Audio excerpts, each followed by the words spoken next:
책 리뷰 맛집 모퉁이 책방에 오신 걸 환영합니다. 구독과 좋아요 부탁드려요. 인공지능 기술이 점점 발달하여 사람과 로봇이 아주 똑같아진다면 어떻게 될까요? 인간으로서 누릴 수 있는 많은 권리들을 그들에게도 허락해야 할까요? 허락한다면 그 근거는 무엇일까요? 그들의 권리 한계는 어디까지일까요?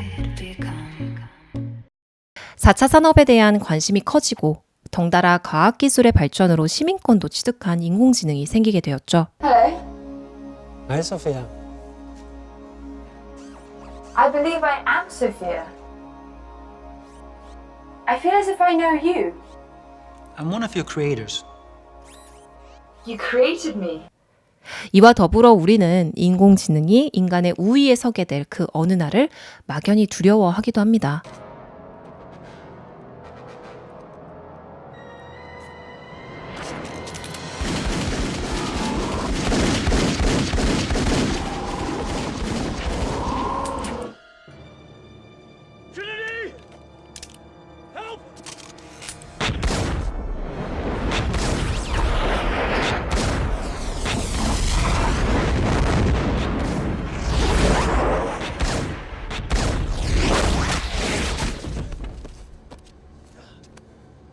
우리나라의 경우 이세돌 구단과 알파고의 대결에서 사람인 이세돌 구단을 힘껏 응원한 바 있고, 알파고의 승리가 자명해졌을 때 여태껏 아니란 태도로 여겨왔던 인공지능의 위력에 대해 염려하기 시작했어요.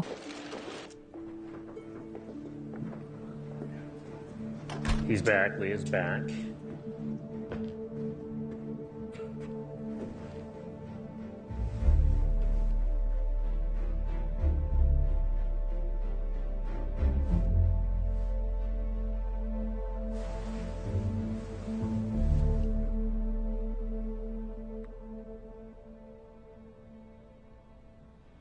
알파고는 기실은 확률적 계산을 하고 그냥 이기기 위한 그런 머신에 불과하다고 생각을 했었는데 그 수를 보는 순간 아니구나.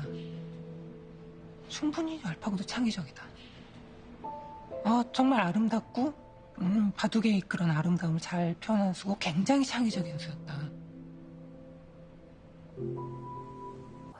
단지 인간과의 대결에서 인공지능이 승리하여 이 세계를 잠식할 것이라는 걱정만이 문제는 아니죠.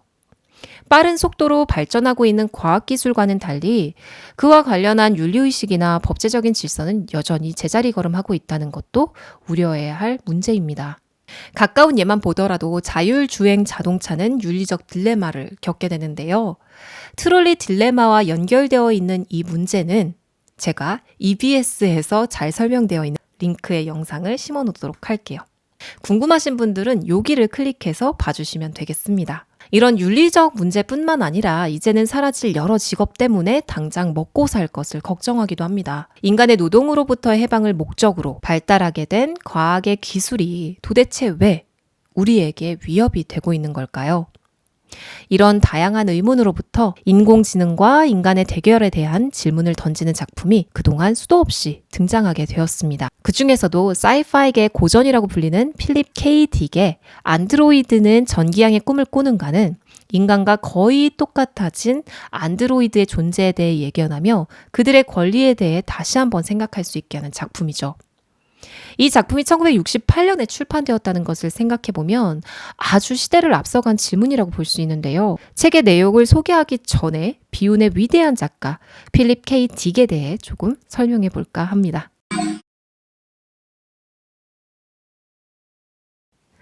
살아생전에는 가난에 시달리다가 사후에서야 재평가를 받은 필립 K. 딕은 1928년 미국에서 태어나게 됩니다.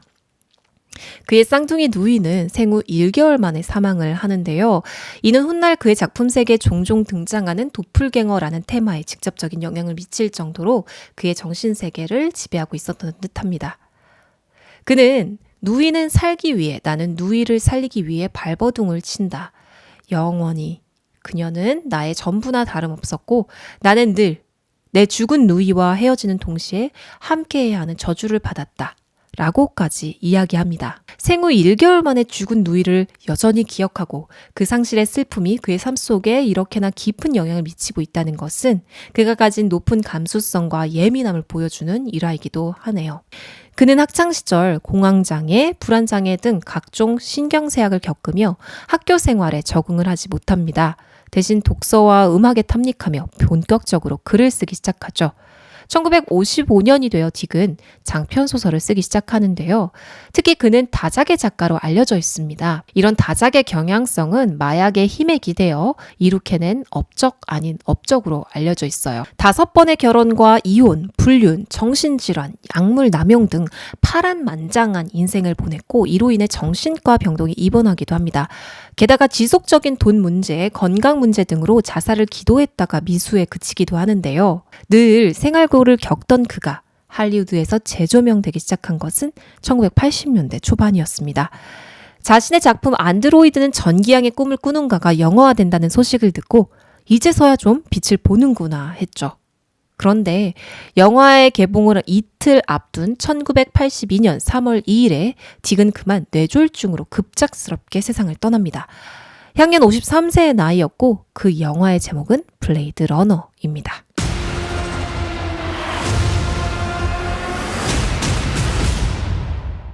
그가 1960년대, 70년대 왕성하게 배출했던 작품은 영화화되었고 훗날 영미 SF계의 지형도를 바꿔버렸다는 찬사를 듣게 됩니다. 그의 영향력은 단지 이런 문단 내에서만 머무르지 않고 영화와 철학, 종교에도 큰 영향을 미쳤다고 합니다. 그렇다면 그의 작품 중 도대체 몇 개의 작품이 영화화되었는지 한번 알아보도록 할까요? Out of this world, 블레이드 러너, 토탈 리콜, 바르조의 고백, 스크리머스, 임포스터, 마이너리티 리포트, 페이첵, 스캐너, 다클리 넥스트, 라디오 프리, 엘비무스, 컨트롤러. 여러분들도 이 목록 중에서 한두 편쯤은 들어보셨을 것 같은데요. 저도 토탈 리콜하고 마이너리티 리포트는 영화로 보기까지 했어요. 이렇듯 여전히 SF계에 어마어마한 영향력을 행사하고 있는 필립 K. 딕의 대표작인 안드로이드는 전기양의 꿈을 꾸는가가 오늘 제가 리뷰해볼 작품입니다. 최종 세계대전 이후 지구는 몰락했고 많은 사람들은 방사능을 피해 오염된 지구를 떠납니다. 주변 행성을 식민지화하여 안드로이드를 가정부로 두며 편안한 생활을 영위하지만 종종 이 안드로이드는 인간인 자신의 주인을 죽이고 지구로 도주를 합니다. 이런 안드로이드를 잡아 퇴역시키는 일을 하는 것이 바로 우리의 주인공 릭 데커드인데요. 그는 현상금 사냥꾼이라고 불리며 안드로이드를 잡아 아내와의 삶을 영위하지만 벌이가 아주 좋은 편은 아닙니다. 핵의 오염으로 인해 생명이 살기가 힘들어진 지구적 삶에 사람들의 수준과 교양의 척도가 되는 것이 있으니 그것은 바로 동물을 키우는 일입니다. 오염된 지구에서 동물 자체는 굉장히 귀한 것이고 따라서 한 마리쯤 키워야 하는 것이 불문율로 되어 있었어요. 때문에 어떤 사람들은 자신의 가난을 숨기기 위해 로봇 생명체를 마치 진짜인 것처럼 해서 키우기도 하죠. 그리고 주인공인 닉은 양인 것처럼 보이는 전기양을 키우는 안드로이드 사냥꾼 가난뱅이였어요. 근데 그런 그에게 황금 같은 기회가 찾아온 것이죠. 다른 행성으로부터 도망친 넥서스 6 모델을 가진 최신형 안드로이드 6쪽을 퇴역시키는 일이 그에게 떨어진 거였어요. 하지만 너무나 고도로 발달한 과학기술 때문에 인간과 그들을 구별하는 것은 어려운 일이었어요. 릭은 안드로이드 구별법인 보이트캠프 검사법을 사용하는데요. 이 보이트캠프 검사법 자체는 기계는 인간이 느끼는 감정을 느낄 수 없다라는 전제에서 만들어진 방식이었죠. 해당 최신 안드로이드를 개발했던 로즌사는 닉을 회유하려고 했지만 그는 유혹에 굴하지 않고 안드로이드를 추적하여 하나 둘씩 퇴역시키기 시작합니다. 그리고 이 과정은 너무나 성공적이었어요. 안드로이드 셋쯤을 퇴역시켰을 때 이미 상금을 받아서 그는 무려 진짜 염소를 살 수 있었습니다. 하지만 이런 과정에서 릭은 묘한 감정의 변화를 느끼게 되는데요. 그는 퇴역을 당하여야만 하는 입장에 처한 안드로이드 감정에 자신의 감정을 이입하기 시작합니다. 즉, 내게 그들을 죽일 권리가 있을까? 그들의 죽음에 대해 동정하기 시작한 것인데요.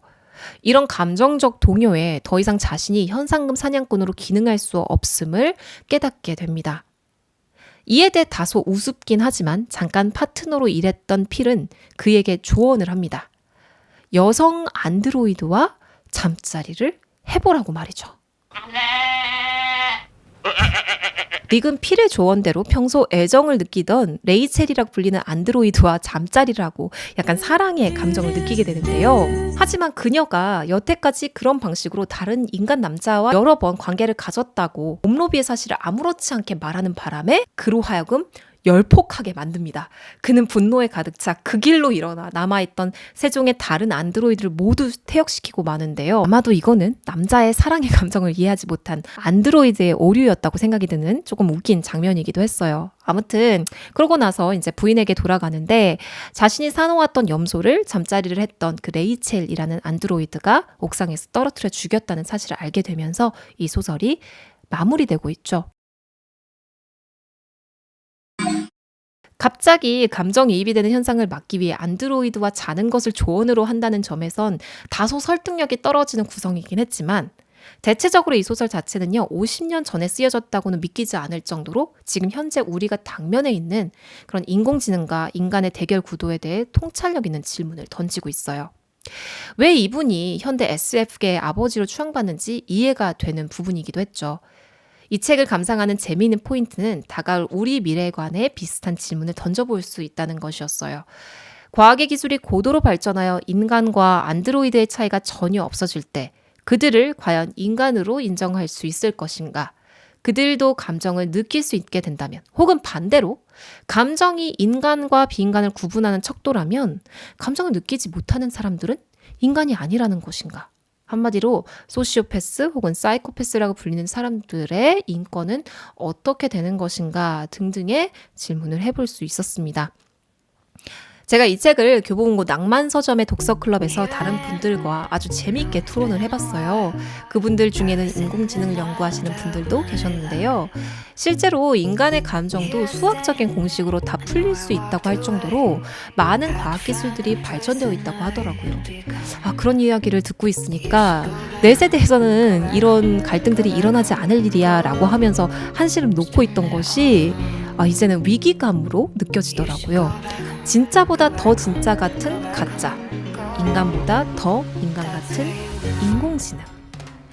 이 책을 한번 읽으시면서 이런 생각들을 해보시는 것은 어떨까요? 언제나 편안한 독서 생활이 되시길 바라며 오늘은 이만 물러가도록 하겠습니다. 안녕.